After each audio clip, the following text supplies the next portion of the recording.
Hello everyone, this is Dr. Krishan. I am consultant ENT head and neck surgeon based in Delhi. I am co-convener at Indian Medical Association. आज हम बात करेंगे एक बहुत common, मेरे पास काफ़ी patients आते हैं, काफ़ी एयर हॉस्टेस आती हैं जिनको बार बार फेरेंजाइटिस वगैरह हो जाता है या उनका फेरेंजाइटिस बहुत सीवियर हो जाता है, यूआरटीआई बहुत सीवियर हो जाता है। तो इसके रिगार्डिंग मैं ये बात करना चाहूँगा, कुछ टिप्स देना चाहूँगा उन एयर हॉस्टेस को अलग अलग एयरलाइंस की। बेसिकली आपका क्या होता है कि जैसे कि सपोज़ कोई एयर हॉस्टेस बेंगलोर में रहती है और due to nature of the work वो दिल्ली या फिर नॉर्दर्न इंडिया के सिटीज़ में फ्लाई करती हैं बेसिकली, और वहाँ एक दिन उनका स्टे होता है। फिर उसके बाद नेक्स्ट उनका जो ड्यूटी होता है वो दिल्ली से या किसी नॉर्थ इंडियन सिटी से फिर साउथ की फ़्लाइट होगी, ऐसा कुछ। तो इसमें क्या होता है ना, नॉर्थ और साउथ का टेम्परेचर पर्टिकुलर सीजन में, जैसे सदर्न स्टेट में चेन्नई वगैरह में, बेंगलोर में कभी भी ठंडी नहीं होती। मुंबई में almost all the through out the year warm होता है, लेकिन दिल्ली नॉर्दर्न इंडियन में विंटर्स बहुत सीवियर होती है। सो इसमें क्या होता है, टेम्परेचर चेंजेस से ना वो ससेप्टेबल होते हैं फेरिंजाइटिस वगैरह से, थ्रोट इन्फेक्शन से।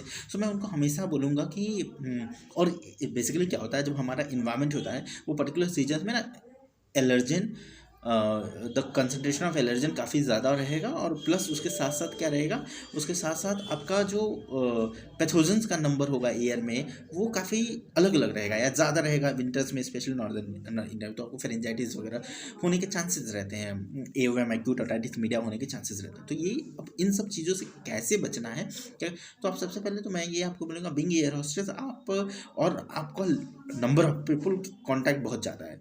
ऑलमोस्ट आप एक बार फ्लाई कर रहे हो तो आप एटलीस्ट नहीं कुछ तो कम से कम आप लगभग 200-250 लोगों के कांटेक्ट में आ रहे हो, ऑलमोस्ट 200 लोग कांटेक्ट, तो नंबर ज़्यादा है। सो ये एक चीज़ है। प्लस आप ऑन द वे एयरपोर्ट पे जाते जाते आप 100 और लोगों के कांटेक्ट में आ रहे हो डायरेक्टली और इनडायरेक्टली, तो ऑलमोस्ट 300 का नंबर होता है।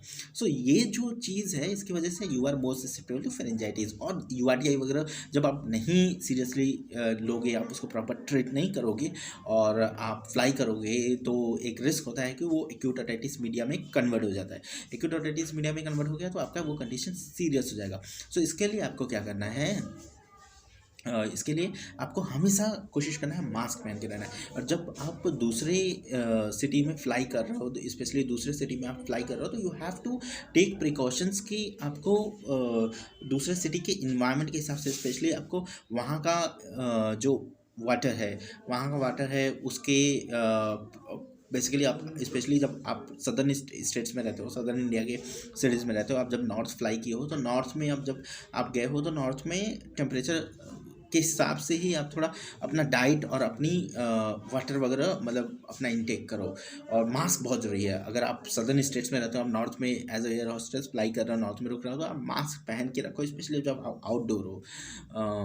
नया चीज़ एक्सपेरिमेंट मत करो, क्योंकि कहीं ना कहीं इन्वायरमेंटल टेम्परेचर से आप अडेप्टेड नहीं हो गए, आपका इन्वायरमेंटल आउटसाइड इन्वायरमेंटल टेम्परेचर बहुत फ्लक्चुएट कर रहा है, तो you are more susceptible to the pharyngitis and all. तो ये आपको देखना है और ये टिप्स फॉलो करना है। If you want to consult me regarding any of your ENT problem, health problem, you can consult me by contacting me on WhatsApp. You can book my consultancy by using the link given in the description section of this video. Thank you.